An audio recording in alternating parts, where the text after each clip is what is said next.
Hello everyone. आज की इस वीडियो में हम बात करेंगे, अगर आप DU-SOL से एमए इन पॉलिटिकल साइंस करना चाहते हो 2024 में, तो इसका क्या प्रोसेस रहता है, eligibility criteria, fee structure, previous year में कैसे कट ऑफ गई थी, एडमिशन का क्या प्रोसेस रहता है, डॉक्यूमेंटेशन क्या रहते हैं, ये सब चीज़ें आज की इस वीडियो में हम डिस्कस करेंगे। सबसे पहले हम बात करते हैं दोस्तों टेंटेटिव एडमिशन्स की। पिछले साल 2023 में जो एडमिशन शुरू हुए थे वो 1 जुलाई को शुरू हुए थे। तो अब उम्मीद है 2024 में ही इसी डेट के जो आसपास एडमिशन का प्रोसेस है वो आपका शुरू होगा। इसके अलावा हम बात करते हैं एलिजिबिलिटी क्राइटेरिया की। एमए इन पॉलिटिकल साइंस के लिए कुछ अलग-अलग क्राइटेरिया आप यहाँ पर देख रहे होंगे। इसमें यह है कि बैचलर डिग्री हो किसी भी रिकॉग्नाइज्ड यूनिवर्सिटी की तो आप एलिजिबल हो, या मास्टर डिग्री भी कर रखी है आपने तो भी आप इसमें कर सकते हो एनरोल, या फिर आपके पास बीए ऑनर्स पॉलिटिकल साइंस की डिग्री हो यूनिवर्सिटी ऑफ दिल्ली की तो भी आप एलिजिबल हो। अब यहाँ पर मैं एक चीज़ सिंपल सी आपको बता देता हूँ, आपने बैचलर डिग्री करी है तो आप एलिजिबल हो। अब उसमें पॉलिटिकल साइंस था या नहीं था वो सवाल यहाँ पर नहीं आ रहा। जस्ट आपने बैचलर डिग्री करी है किसी भी स्ट्रीम में, देन यू आर एलिजिबल। और यदि आपने पॉलिटिकल साइंस सब्जेक्ट में बैचलर डिग्री करी है ऑनर्स डीयू की, अब वो रेगुलर की हो सकती है या फिर एसओएल की भी हो सकती है, तो आपको कैटेगरी 2A में रखा जाएगा। और अगर आपने बैचलर डिग्री करी है नॉर्मल, यह बीए प्रोग्राम हो गया, या फिर आपने बीए ऑनर्स पॉलिटिकल साइंस भी किया हो लेकिन किसी दूसरी यूनिवर्सिटी से करा हो, तो ऐसी कंडीशन में आपको 1A की कैटेगरी में रखा जाएगा। बीए प्रोग्राम वालों को भी 1A की कैटेगरी में रखा जाएगा और मास्टर डिग्री वालों को 1B की कैटेगरी में रखा जाएगा। अब ये 2A 1A 1B क्या है ये अभी मैं थोड़ी देर में डिस्कस करने वाला हूँ। ग्रेजुएशन में मिनिमम एग्रीगेट आपकी 50% मार्क्स होने चाहिए और 45% मार्क्स की रिक्वायरमेंट है SC ST और PWD के लिए। मिनिमम इतने मार्क्स आ गए इसका मतलब ये नहीं है कि एडमिशन हो ही जाएगा। एडमिशन आपका मेरिट बेसिस पर होगा, यानी कि आपके ग्रेजुएशन के मार्क्स के बेसिस पर कट ऑफ बनेगी और उसी के बेसिस पर एडमिशन होगा। अब जो कैटेगरी मैंने डिस्कस करी एलिजिबिलिटी की 2A वगैरह, तो इसमें इसका मतलब ये होता है दोस्तों, एसओएल के अंदर जो 50% सीट्स होंगी वो उन बच्चों के लिए रिजर्व हैं जिनका ग्रेजुएशन सेम सब्जेक्ट में दिल्ली यूनिवर्सिटी का है, यानी कि 2A वाले कौन होगा, जिनका ग्रेजुएशन सेम सब्जेक्ट में है दिल्ली यूनिवर्सिटी का, यानी कि बीए ऑनर्स पोल साइंस, उनके लिए 50% सीट्स रिजर्व हैं। और बाकी सारे कैंडिडेट्स के लिए आपका ग्रेजुएशन बीए प्रोग्राम का है डीयू का या डीयू के बाहर का, या आपका ग्रेजुएशन बीए ऑनर्स का ही है लेकिन डीयू के बाहर का है, तो ऐसी कंडीशन में आपको कैटेगरी 1 में रखा जाएगा। ठीक है, 50% सीट्स इन कैंडिडेट्स के लिए रिजर्व हैं और एडमिशन आपके ग्रेजुएशन के मार्क्स के बेसिस पर ही होगा। कोई सीयूईटी, कोई एंट्रेंस एग्जाम इसमें नहीं होता। एडमिशन का इंटीमेशन आपको कहाँ मिलेगा, वो मिलेगा एसओएल की ऑफिशियल वेबसाइट पर sol.du.ac.in। इसी वेबसाइट पर जाकर आपको एडमिशन फॉर्म भरना होगा, देन सिलेक्शन प्रोसेस सारी चीज़ें इसी वेबसाइट पर होंगी। डॉक्यूमेंटेशन की बात करते हैं दोस्तों, यहाँ पर आपको ऑनलाइन फॉर्म की रिक्वायरमेंट, ये फिजिकल डॉक्यूमेंट वेरिफिकेशन की बात कर रहे हैं लेकिन फिजिकल वेरिफिकेशन होता नहीं है। यहाँ मैं आपको बता दूं कौन कौन से डॉक्यूमेंट आपको चाहिए होते हैं। आप जब रजिस्ट्रेशन फॉर्म भरोगे इसका, तो उसमें आपको passport size photograph, signature, 10th और 12th की मार्कशीट चाहिए होगी। और इसके अलावा अगर आपका ग्रेजुएशन कंप्लीट है तो उसकी मार्कशीट, और यदि आप फाइनल ईयर में हो, फाइनल ईयर वाले कैंडिडेट भी अप्लाई कर सकते हैं, जो मई जून 2024 में फाइनल ईयर का एग्जाम देंगे वो भी अप्लाई कर सकते हैं। तो रजिस्ट्रेशन फॉर्म के टाइम पर अगर आपकी मार्कशीट नहीं है आपके पास, तो कोई ऐसा इशू नहीं है, मार्कशीट आप अपलोड नहीं करोगे, बाद में आपको अपॉर्चुनिटी दी जाएगी। ये बात मैं जब भी डिस्कस करूंगा, जब मैं डिटेल एडमिशन प्रोसेस समझाऊंगा।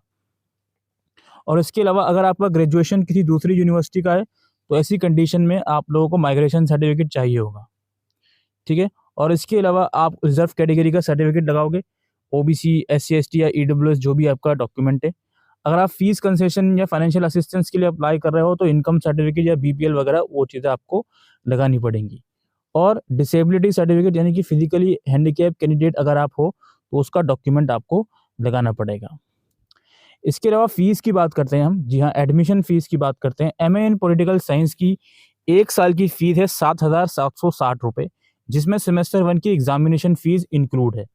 इसके बाद सेमेस्टर 2 की एग्जाम फीस अलग से जाएगी आप लोगों की, फिर सेकेंड ईयर की फीस जो कि 7,760 रुपये है वो अलग से जाएगी। जो PWD कैंडिडेट हैं उनकी जो फीस है वो 1,738 रुपये रहेगी 1 साल की।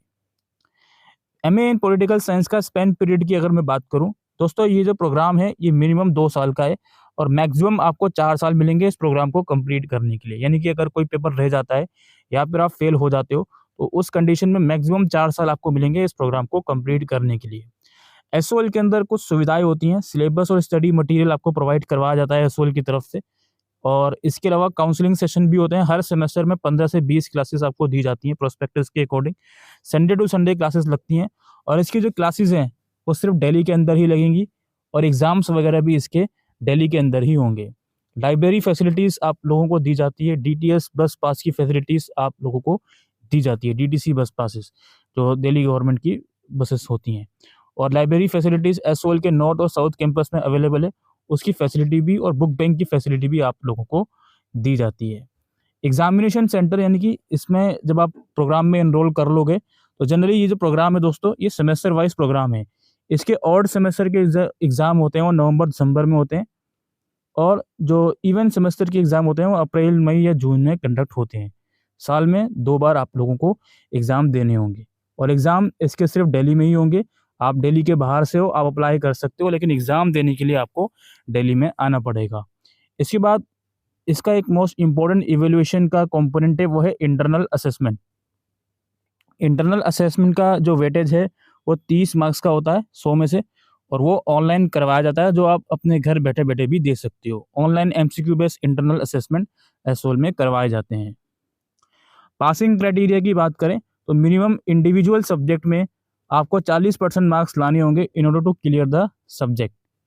और फर्स्ट ईयर से सेकंड ईयर में प्रमोशन के लिए एक स्टूडेंट को उस पर्टिकुलर ईयर के 50% पेपर क्लियर करने होंगे। जैसे फॉर एग्जांपल फर्स्ट सेमेस्टर में आपके 5 सब्जेक्ट हैं और सेकंड में भी आपके 5 सब्जेक्ट हैं, तो इन 10 में से कम 5 सब्जेक्ट आपको क्लियर करने होंगे, आप सेकंड ईयर में प्रमोट हो जाओगे।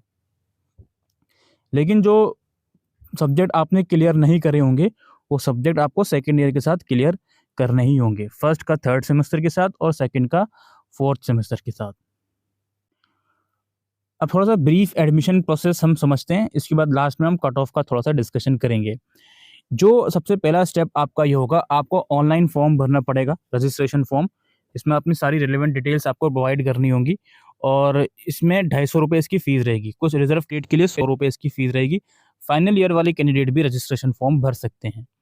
इसके बाद क्या होगा, मेरिट लिस्ट आने से पहले आपको एक ऑप्शन दिया जाएगा कि आप अपने ग्रेजुएशन के मार्क्स अपडेट कर सकते हो अगर आपने गलत फिल करे थे या फिर अगर आपने ऐसा फाइनल ईयर कैंडिडेट अप्लाई किया था फिर आपका रिजल्ट बाद में डिक्लेयर हो गया था, तो आपको ग्रेजुएशन के मार्क्स अपडेट करने को बोला जाएगा और मार्कशीट या प्रोविजनल जो भी चीज़ें हैं वो अपलोड करने को बोली जाएंगी।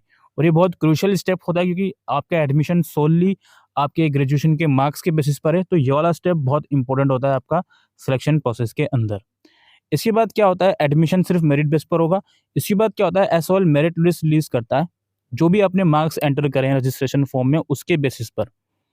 मेरिट रिलीज होने के बाद वो क्या करता है, जिन जिन बच्चों का नाम आता है उनके जो नाम है उन बच्चों का जो भी डॉक्यूमेंट्स उन्होंने रजिस्ट्रेशन फॉर्म में अपलोड करे हैं वो सारी चीज़ें वेरीफाई करी जाती हैं। अगर क्या होता है आपके डॉक्यूमेंट गलत पाए जाते हैं तो उस कंडीशन में आपको कांटेक्ट करा जाता है एसओएल की तरफ से कि ये डॉक्यूमेंट आपका गलत है, इसे ईमेल पर दोबारा सेंड कर दीजिए, ये पोर्टल में ही दोबारा से अपलोड कर दीजिए। जैसे ही आप उसको अपलोड कर देते हो तो आपका डॉक्यूमेंट वेरीफाई हो जाते हैं, देन ऑनलाइन ही आपको पेमेंट का लिंक दे दिया जाता है और आप जैसे ही पेमेंट कर लेते हो तो आपका जो एडमिशन है एसओएल के अंदर कन्फर्म हो जाता है।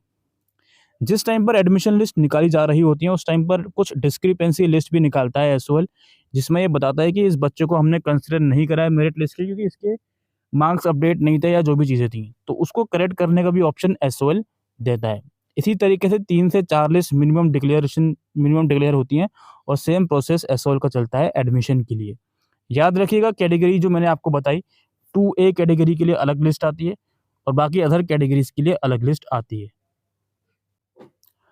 अब लास्टली हम कट ऑफ देख लेते हैं। ये कट ऑफ हमने खोली है, पहली कट ऑफ ये है कैटेगरी 2A की, यानी कि जिनका graduation BA honours in pol science में है ड्यू से, उनका कट ऑफ कितना गया था, पहला कट ऑफ 2023 का। ओपन कैटेगरी में जनरल वालों का मतलब गया था 87.5 कैटेगरी परसेंटेज, ठीक है। जनरल वालों का 83 गया था basically, BA honours pol science वालों का। और जो लोएस्ट कट ऑफ गया था पहली कट ऑफ के अंदर कैटेगरी 2A का, वो गया था 74.86 जो कि ओबीसी का है। जनरल का 74.97 गया था। ओबीसी कैटेगरी में हाईएस्ट कट ऑफ जो गई थी फर्स्ट राउंड में 74.5 गई थी, और जो लोएस्ट कट ऑफ गई थी वो लगभग 70.3 गई थी। फिर यहाँ पे एससी कैटेगरी में हाईएस्ट 74.73 गई थी और लोएस्ट गई थी 70.48। देन यहाँ पे आपका एसटी कैटेगरी में 74.32 हाईएस्ट गई थी और लोएस्ट गई थी 65.47।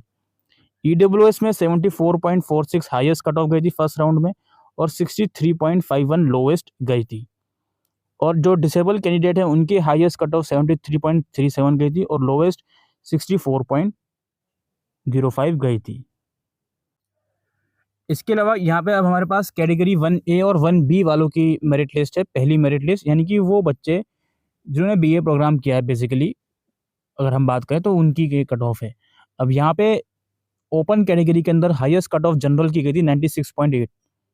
लोएस्ट जो गई थी वो मैं आपको बता देता हूँ, जनरल कैटेगरी की या ओपन कैटेगरी की। जनरल की गई थी 81.54 बीए प्रोग्राम जिसने करा है। ओबीसी की गई थी हाईएस्ट 81.3 और लोएस्ट ओबीसी की गई थी 75.2। देन एससी की हाईएस्ट 81.03 और एससी की लोएस्ट 74.12। एसटी की हाईएस्ट 79.85 और लोएस्ट गई थी 72.88। ईडब्ल्यूएस की हाईएस्ट गई थी 80.9 और लोएस्ट गई थी 75.43। और डिसेबल कैंडिडेट के लिए 79.23 हाईएस्ट गई थी और लोएस्ट 70.24। तो ये फर्स्ट राउंड की कट ऑफ जो मैंने हाईएस्ट और लोएस्ट कैटेगरी वाइज आपको बताई है। हालांकि कट ऑफ 3-4 आती हैं हर साल, लेकिन मैं आपको सिर्फ एक ही कट ऑफ दिखा रहा हूँ, ठीक है, सो दैट इसके बेसिस पर ही आप ये जज कर सको कि आपका एडमिशन होगा या नहीं होगा। 3-4 कट ऑफ और आएंगी तो आप ये समझ लो जनरल वालों का 2 से 3% तक का रिलैक्सेशन देखते हो चलो, लोएस्ट कट ऑफ के अकॉर्डिंग जो मैंने दिखाया अभी। और रिजर्व कैटेगरी वालों का 4 से 5 या फिर 6% तक का जो रिलैक्सेशन है वो सोचते हो चलो, क्योंकि 3 से 4 लिस्ट और आती हैं, तो इसलिए मैंने आपको ये रिलैक्सेशन बताया कि इन कट ऑफ के अलावा बाकी कट ऑफ में इतनी कट ऑफ तक डाउन जा सकती है। ठीक है, तो यही इन्फॉर्मेशन थी दोस्तों आज की इस वीडियो में एसओएल के एमए इन पॉलिटिकल साइंस एडमिशन से रिलेटेड। Thank you.